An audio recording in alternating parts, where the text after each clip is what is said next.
Dear student, प्रिय विद्यार्थियों, आप कैसे हो? I hope that you are very happy at your home. मैं आशा करता हूँ कि आप अपने घर पर स्वस्थ होंगे। यस्टरडे क्लासेस के अंदर मैंने कल आपको क्या बताया था कि सीरीज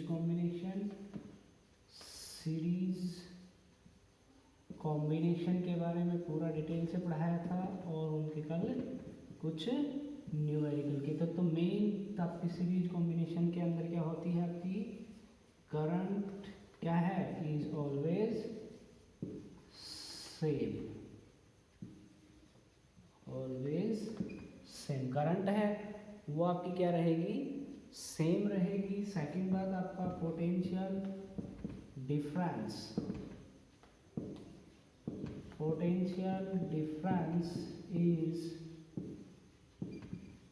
डिफरेंट, कि आपका जो पोटेंशियल डिफरेंस है वो आपका डिफरेंट। ये दोनों बात आपकी बहुत ही ज़रूरी है। इनके अलावा यदि आप सीरीज़ के अंदर कुछ भी करना चाहो तो कोई काम की चीज़ है आपकी, यही आपके सर्किट के अंदर देखना होता है कि आपका पोटेंशियल डिफरेंस है अक्रॉस ईच रेजिस्टेंस है वो आपका क्या रहेगा, अलग अलग मिलेगा, जबकि आपकी जो करंट की वैल्यू है वो आपकी क्या मिलेगी, सेम मिलेगी। आज हम पढ़ते हैं आपका second number, parallel combination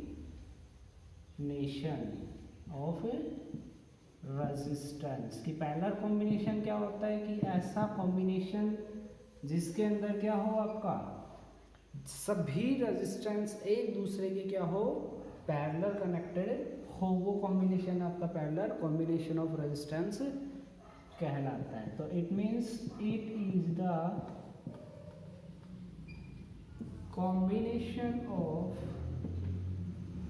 combination of resistance in which all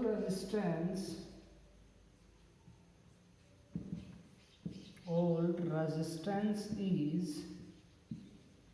connected into parallel to each other. कि ऐसा कॉम्बिनेशन जिसके अंदर क्या हो कि जो रेजिस्टेंस हो वो क्या एक दूसरे के पैरेलल हो। अब पैरेलल का मीन्स जानते हो, जैसे आपकी रेल की पटरी होती है उसी प्रकार से, जैसे सर्किट देखते हैं कि आपका पैरेलल कॉम्बिनेशन का सर्किट कैसे होता है। ये मान लेते हैं आपकी कोई भी रेजिस्टेंस है R1 ओम, सेकंड है आपका R2 ओम, थर्ड है आपका R3 ओम। इन तीनों को क्या करते हैं, एक दूसरे के पैरेलल के अंदर कनेक्ट कर दिया जाता है और पैरेलल से कनेक्ट करने के बाह्य बैटरी आपकी जो होती है उससे हम कनेक्ट कर देते हैं। कनेक्ट करने के बाद आपका सर्किट पूरा कंप्लीट हो जाता है। ये सर्किट है, ये आपका क्या है, पैरेलल कॉम्बिनेशन का सर्किट है। यहाँ आप देख सकते हो कि जो आपका रेजिस्टेंस R1, R2 और R3 ये क्या है, तीनों एक दूसरे के पैरेलल के अंदर है, इसलिए इस कॉम्बिनेशन को क्या कहा जाता है, पैरेलल कॉम्बिनेशन कहा जाता है। इस कॉम्बिनेशन के अंदर मेन क्या थिंग्स होती है कि ध्यान रखने वाली आपकी फर्स्ट थिंग होती है आपकी जो करंट है, करंट इज ऑलवेज डिफरेंट, कि जो करंट है वो आपकी हमेशा अलग मिलेगी। जबकि सेकंड पॉइंट क्या है आपका,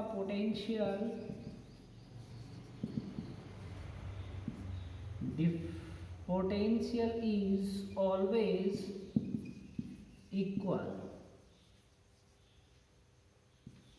ये आपकी दो चीजें हैं जो हमें बहुत ही ध्यान रखने वाली चीजें ज़रूरी होती है। अब इनका पूरी डेरिवेशन पढ़ते हैं कि आपका पैरेलल कॉम्बिनेशन के अंदर जो इक्विवेलेंट रेजिस्टेंस हमने सीरीज में निकाला था, इसके अंदर किस प्रकार से पूरा निकाला जाता है। ये तो आपका सर्किट हो गया पूरा कंप्लीट, ये दो आपकी बातें हो गई।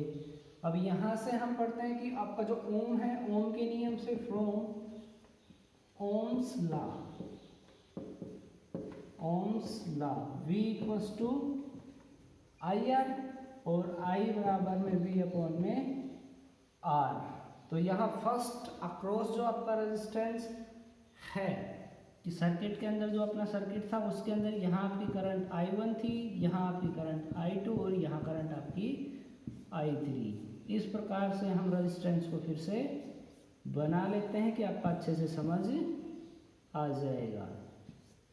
इस प्रकार से यदि करंट तो आपकी डिफरेंट हो जाएगी और आपका जो वोल्टेज है वो आपका क्या होगा, सिमिलरली सेम रहता है पूरा। तो यहाँ से पढ़ते हैं हम फिर से ओम के नियम से V बराबर IR और I बराबर में V अपॉन R। अब current in R1 resistance, R1 resistance, तो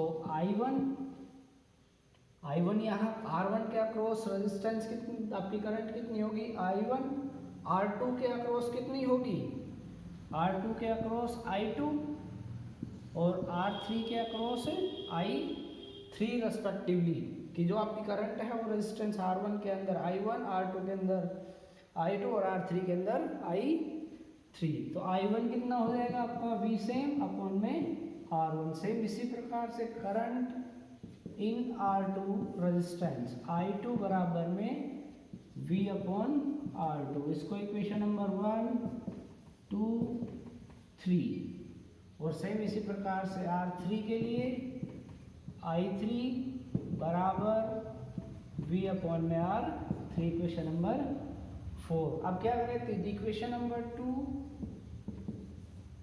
3 एंड 4 को क्या कर दें, ऐड कर दो आप।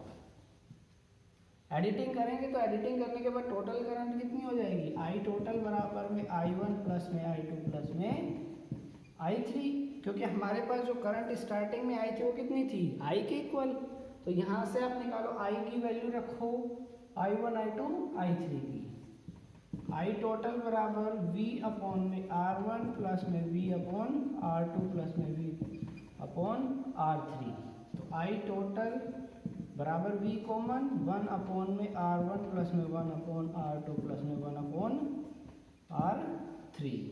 I की वैल्यू यहाँ इक्वेशन नंबर 1 से रख लो, V अपॉन में R equals to V into में 1 upon R1 plus 1 upon R2 plus में 1 अपॉन R3। V से V कैंसिल आउट, तो 1 बाय R बराबर में R1 plus 1 bye R2 plus में 1 बाय R3। ये हमारे पास क्या आ गया, इक्विवेलेंट रेजिस्टेंस का फॉर्मूला हमारे पास प्राप्त हो गया। ये आपको ध्यान रखना है। उसी प्रकार से हमने सीरीज कॉम्बिनेशन में क्या निकाला था, सीरीज कॉम्बिनेशन में हमारे पास R बराबर में R1 प्लस में R2 प्लस में R3 प्राप्त हुआ था।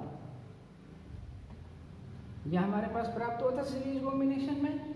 तो यहाँ से और ये से फिर इन्वर्सली क्या है कि आपका जो कॉम्बिनेशन है कौन सा, पैरेलल कॉम्बिनेशन के अंदर आपका इक्विवेलेंट रेजिस्टेंस है वो कितना प्राप्त होता है, 1 बाय R1 प्लस में 1 बाय R2 प्लस में 1 बाय R3 के इक्वल प्राप्त होता है। अब ये आगे समझ, अब यहाँ देखते हैं कि यदि आपका जो सर्किट है उसके अंदर यदि दो ही आपके रेजिस्टेंस कनेक्टेड हो तो वहाँ से किस प्रकार से आप यूज़ उनको करते हैं। मान लेते हैं आपका सर्किट है कोई भी ये, जिसके अंदर रेजिस्टेंस R1 और ये रेजिस्टेंस है R2। इनके लिए क्या निकालेंगे, सेम वही है 1 बाय R बराबर 1 बाय R1 प्लस में 1 बाय R2। तो यहाँ से 1 बाय R बराबर कितना हो जाएगा, एलसीएम ले लो आप, R1 और R2, R1 से कैंसिल आउट हो जाएगा आपका